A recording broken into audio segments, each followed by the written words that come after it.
you think there are? Again, scan the QR code and take a guess on how many logos you think there are. In Class AA this spring.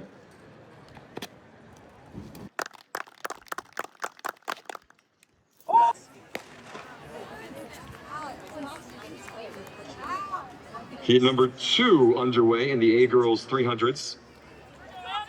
In this heat, Lauren McDermott of Elk Point Jefferson. All right, how do you attack the corner Eighth here? in this event a year ago, a former state champion in the 100-meter hurdles. She ranks 3rd in the state this year in this event, 6th at the Dakota Relay. Get the ones that are like underneath it with it too.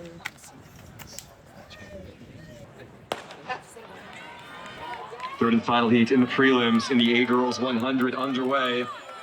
In lane 4, Jill DeCoux of Lennox, the sophomore out strong.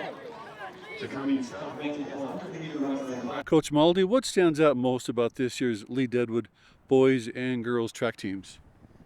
As I look back on the season, I think, we've been saying it all year long, but we had a pretty youthful team. We had, even kind of added to the youthful side, we had a couple of juniors and seniors that came out for the first time or after a few years of kind of be away from the sport. And it still just kind of adds to that youth, right, that inexperience a little bit. And so I think what you saw was kids learning and growing through that quite a bit. That's kind of a thing that stood out, is to see the amount of growth that took place and the kids competing as they did.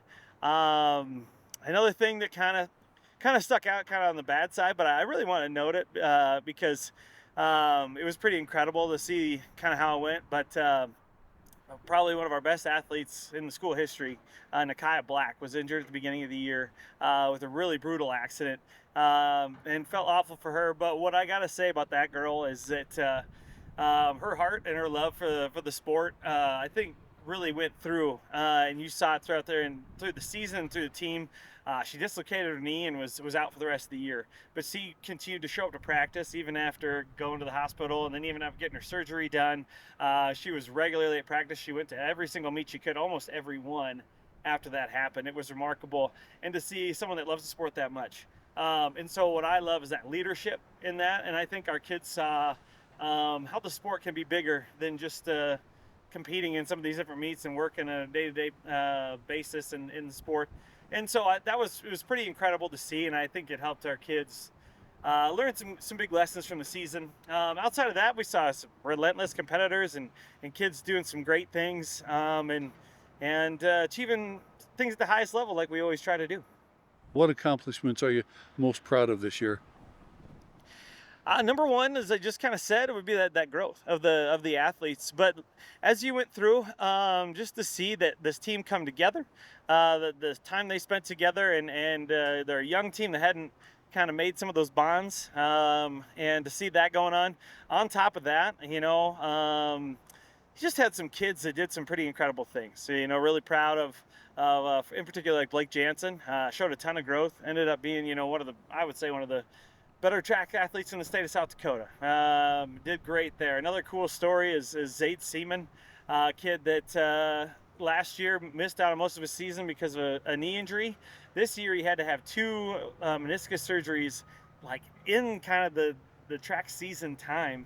Recovered from those, had the last 2 weeks of the season, and then got himself to the state meet and competed great there. So the testament to the will of these kids and the desire to do big things, you just saw that on the girls' side. We're even younger than we were on the guys' side, and to see them grow and the amount of kids compete the way they did in our brutal conference, and even at the state meet, I just couldn't be more proud. Yeah, let's talk about that state meet in Sioux Falls. First, let's talk about the girls. Well, on the girls' side, a lot of our girls that competed were in 2 different relays, the 4x1 and the 4x2, and then we had several individuals that competed on a few other events as well. In that 4x1, you're looking at Mila Heisinger, Emmy L, Ivy Hayes, and Addie Eastman. And the 4x1 actually ran really solid. They ran their best time of the year at a 51:42. Unfortunately, it was just not quite enough to make finals. They ended up coming in 11th, but it had a great run. We thought they might sneak in, and some other people just competed really, really well. The 4x2 didn't have the day that we wanted, but still proud of those kids. every single one of it well. I guess other than Ivy, 3 of the 4 are coming back, and I think we'll get even quicker than we were, which is incredible. A big shout out to Emmy L. Went through her first full season. She competed a little bit last year. A couple things drew out of the team a little bit early, but this year to compete the entire season. And she went from running a pretty good 100 to 13.4 at the beginning of the year. At the state meet, she got all the way down to a 12.75. I mean, the girl was flying. She finished 11th or 10th in the state. Just missed finals, so she was right there. Addie Eastman got herself in both the hurdles, and the 100 and 300 hurdles.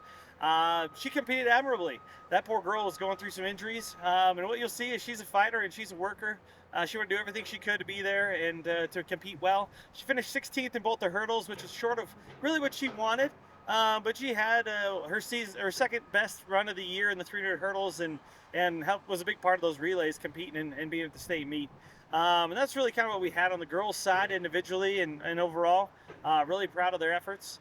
And I mean, I know with a lot of them returning, I think there's a real chance we get some of those girls on the podium and score some points with them next year. And how about the boys? The boys was fun. Like I said, they're a little bit older, but a big part of that is we had a couple of boys that came out, like I said, that hadn't competed in track for a few years. And the guys that did most of the workforce of that meet, again, we're going to be some of our relay folks, and that would be Carl Williams, Blake Jansen, Finn Kane, and Peyton Percy, and then Zayt Seaman pole vaulted, as we kind of talked about earlier. Both those relays came in and finished higher than they were coming into state, so you got to be happy with that. I know we were hoping to cut a little more time off of them, but just didn't quite get to where we wanted to be with those, but I appreciate their competition and how hard they worked to get there.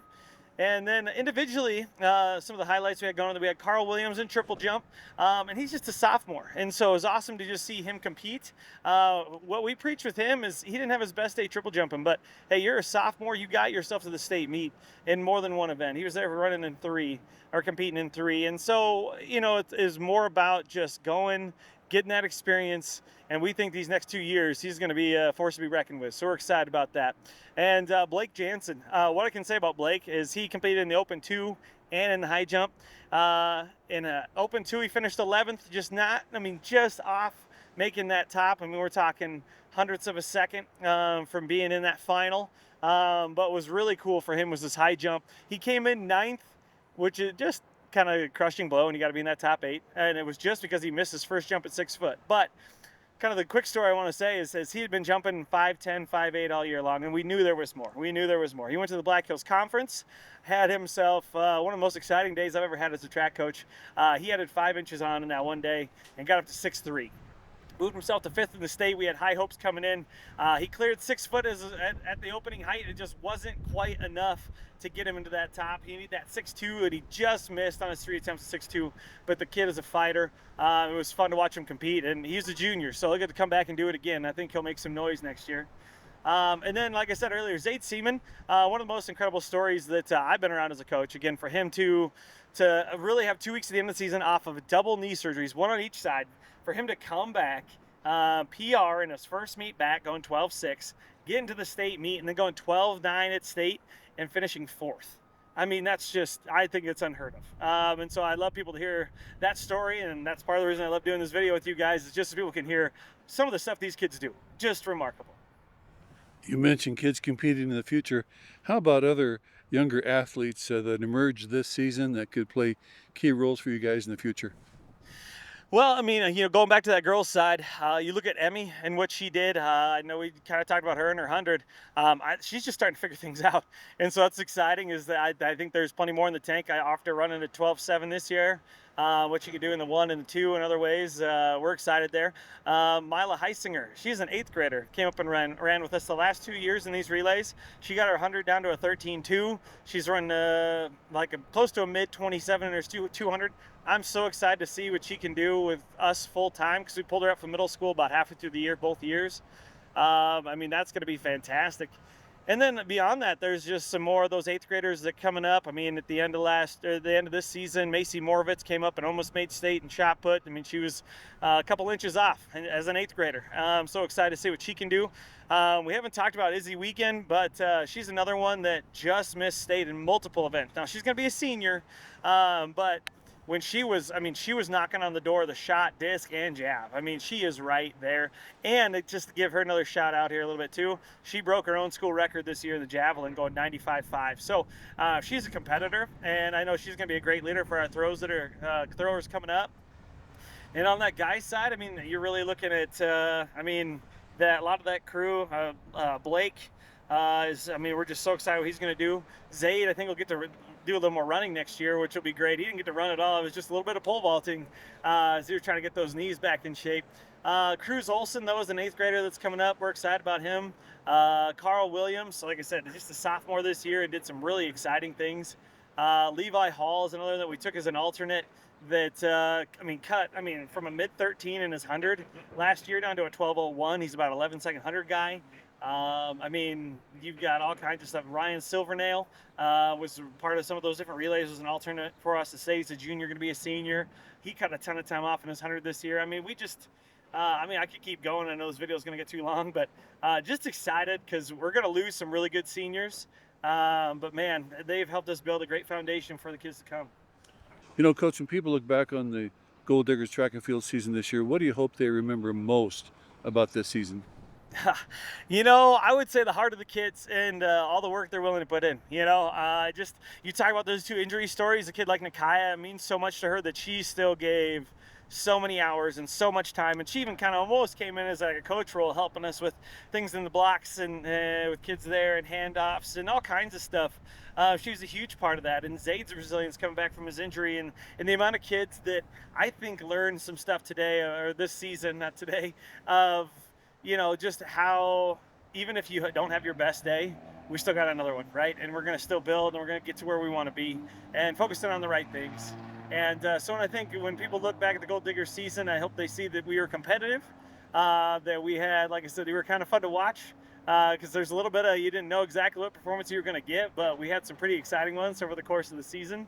And I hope they saw a team that's excited, that likes to be a part of track and field and is hungry to do more than we've done. And I know you give a lot of credit to your assistant coaches. Absolutely. A big part of the culture that we have and the kids and the success we have are those coaches.